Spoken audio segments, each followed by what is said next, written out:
Get out my fucking car, dog shit! Is he blind? Who's there?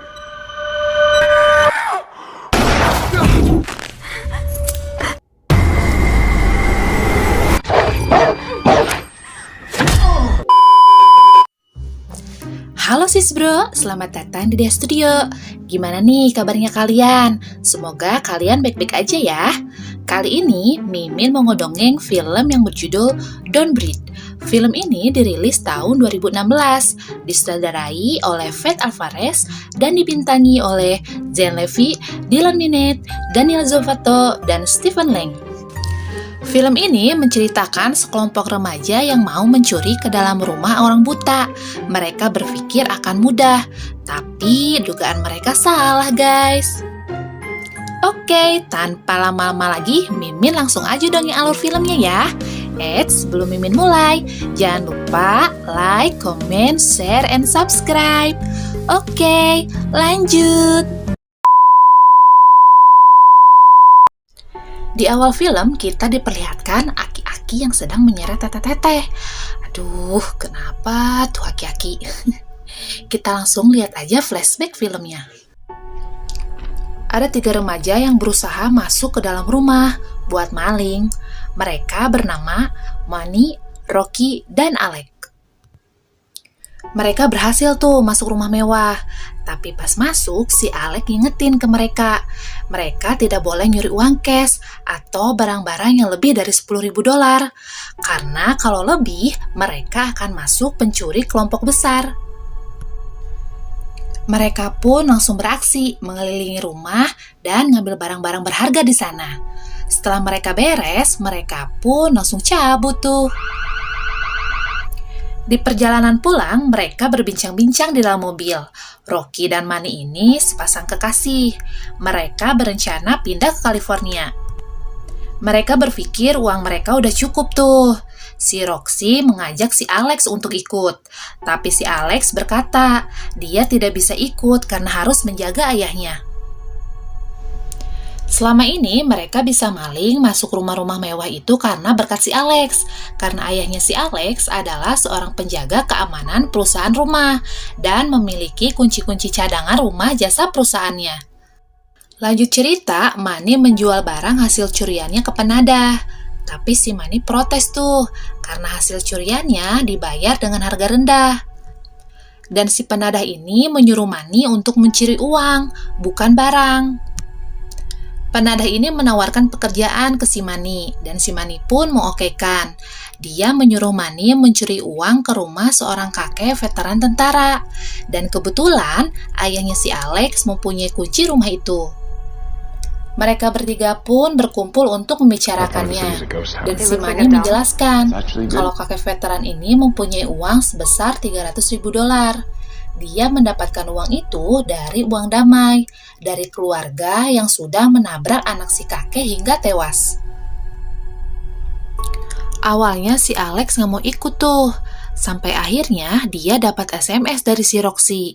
Dan si Alex pun langsung mencari tahu lagi tentang si kakek. Dan akhirnya si Alex ikut juga. Scene berpindah ke tempat kediamannya si Roxy.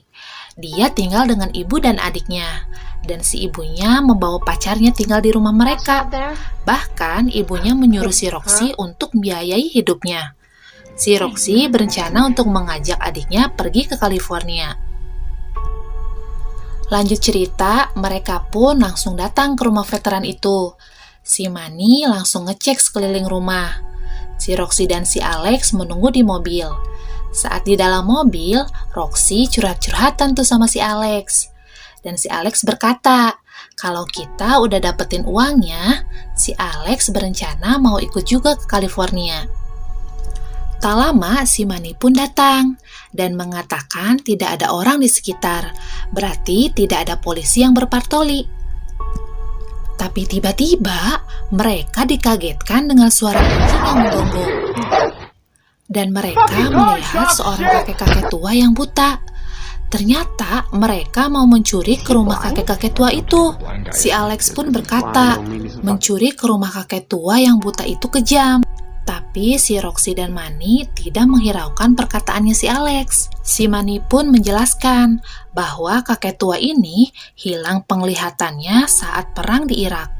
Mereka langsung beraksi pada malam harinya, tepatnya pada jam 2 pagi, dan pastinya si kakek udah terlelap tidur. Tapi rumah kakek ini paranoid guys. Si Manny bilang, kita urus dulu nih anjing si kakek. Si Alex pun memberikan makanan yang dicampur obat bius. Dan tak lama lagi si anjing akan terlelap tidur. Sewaktu si Manny cek pintu masuk, ternyata udah ada 4 kunci gembok tuh. Sedangkan si Alex cuma bawa 1.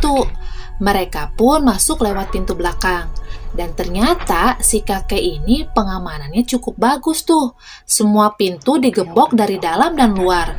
Bahkan pintu bawah tanah pun digembok dari dalam. Si Roxy langsung lihat jendela belakang kamar mandi. Dia punya ide untuk masuk lewat situ.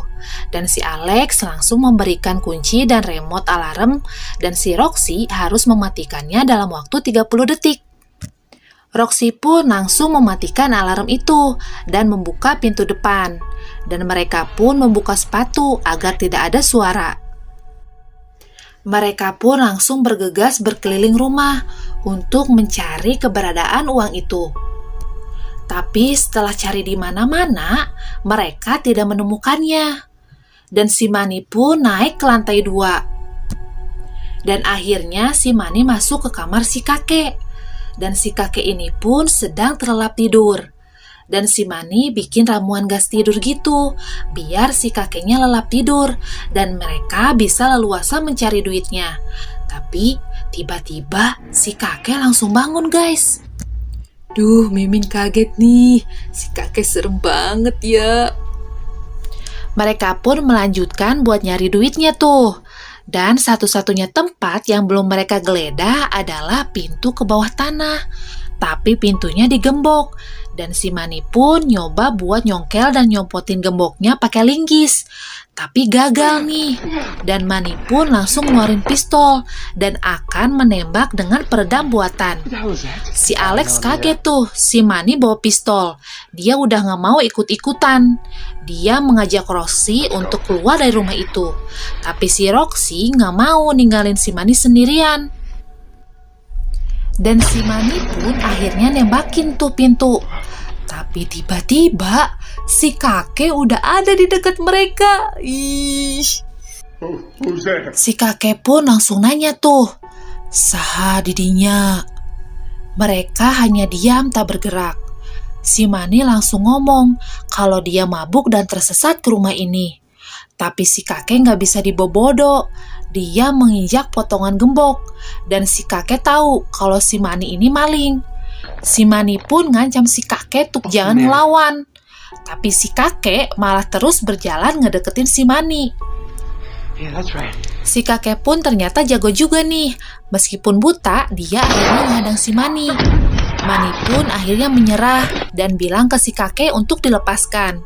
Dan si kakek nanya, "Ayah sabar aja lah manu asup ke imah orang." Si Manny bilang kalau dia hanya sendiri. Roxy yang langsung menatap Manny melihat si kakek nembak si Manny. Roxy pun langsung terkejut dan menahan tangis. Dia hanya bisa berdiam diri. Dan si Alex balik lagi tuh ke dalam rumah saat mendengar suara tembakan. Roxy pun langsung bersembunyi di dalam lemari sambil menutup mulutnya. Pas Alex ngecek ke dalam rumah, dia berpapasan sama si kakek. Tapi untungnya si kakek gak lihat tuh. Ya iyalah, kan gak bisa lihat. Si kakek pun langsung mengunci pintu depan dan menutup jendela kamar mandi. Si Alex pun ngumpet di kamar mandi. Si Roxy ngechat si Alex. Dia ngasih tahu kalau si kakek nembak si Manny hingga tewas. Si kakek pun masuk ke dalam lemari. Dan ternyata uangnya ada di sana. Si Roxy yang mengintip si kakek melihat berangkas. Dan Roxy langsung ngingetin kode berangkasnya. Pas si kakek cek, ternyata uangnya masih ada di sana. Dia pun langsung beranjak keluar. Dan si Alex pun langsung nyamperin si Roxy. Dan si Roxy pun langsung bawa uang itu ke dalam tasnya. Mereka pun akan keluar dari rumah itu lewat pintu bawah tanah. Di waktu bersamaan, si kakek nemuin 2 pasang sepatu. Si kakek pun tahu tuh kalau pelakunya lebih dari 1 orang. Dan si kakek langsung cek berangkas, dan ternyata uangnya udah lenyap.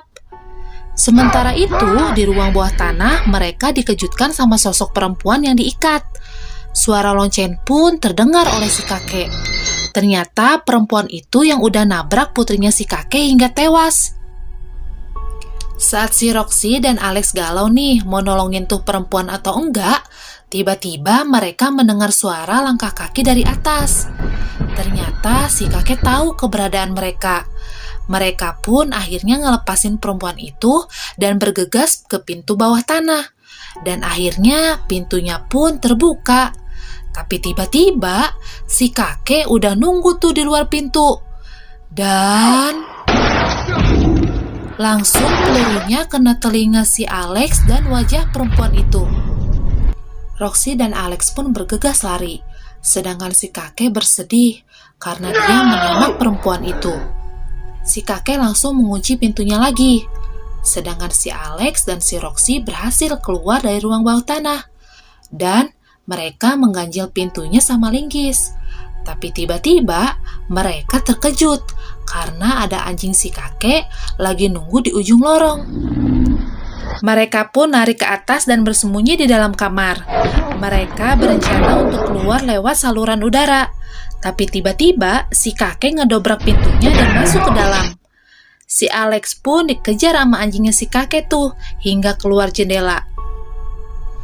Ternyata si Alex masih hidup. Dia langsung nyari remote alarm buat manggil polisi ceritanya. Tapi tiba-tiba si kakek muncul lagi.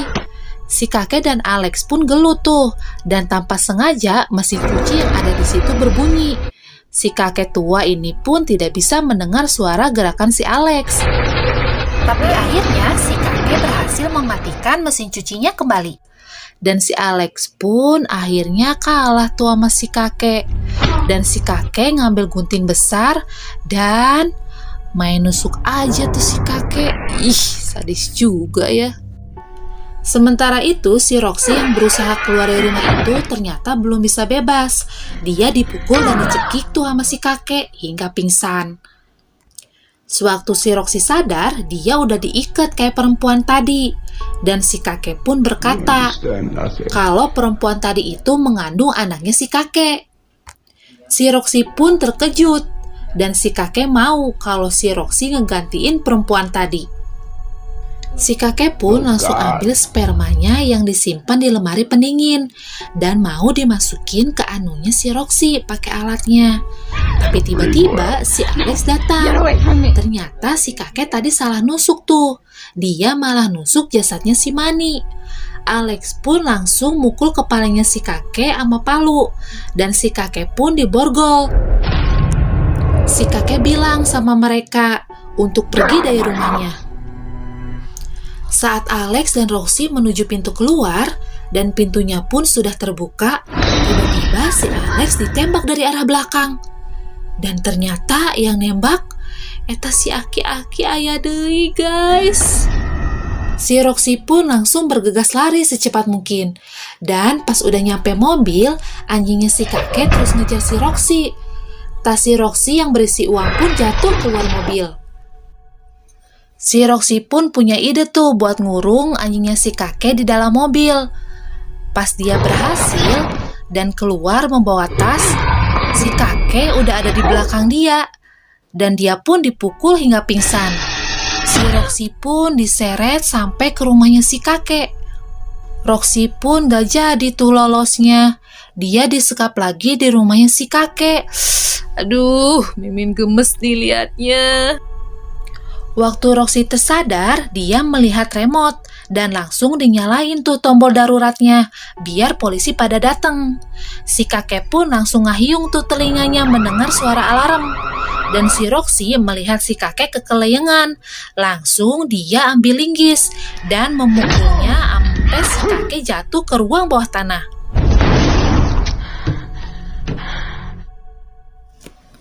Di akhir film, kita diperlihatkan Roxy sedang bersama adiknya, sedang makan di restoran dekat bandara.